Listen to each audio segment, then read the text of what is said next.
PJ Bupati Oku Teddy Melwansyah melakukan peninjauan lokasi kebakaran dan berjanji akan memperbaiki rumah korban melalui program bedah rumah.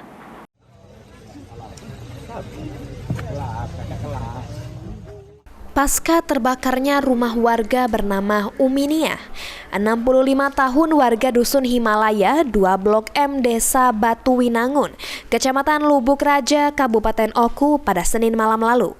PJ Bupati Oku, Teddy Melwansyah, yang mengetahui kejadian langsung meninjau lokasi kebakaran dan menemui pemilik rumah. PJ Bupati Oku selanjutnya langsung berkoordinasi dengan asisten 3 untuk melakukan langkah cepat untuk membantu korban kebakaran. Teddy mengungkapkan Pemkab Oku akan memperbaiki rumah korban kebakaran melalui program bedah rumah milik Pemkab Oku melalui Dinas PU Perkim. Teddy juga meminta Dinas PU Perkim Kabupaten Oku untuk memperbaiki rumah korban kebakaran tahun ini. PJ Bupati Oku juga memerintahkan BPBD Kabupaten Oku untuk memberikan bantuan berupa sembako, pakaian, selimut, dan matras untuk korban.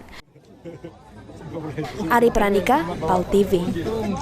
Tapi dompet dibawa kan? Oh, itu lah Bupati. Masih ilmu memberikan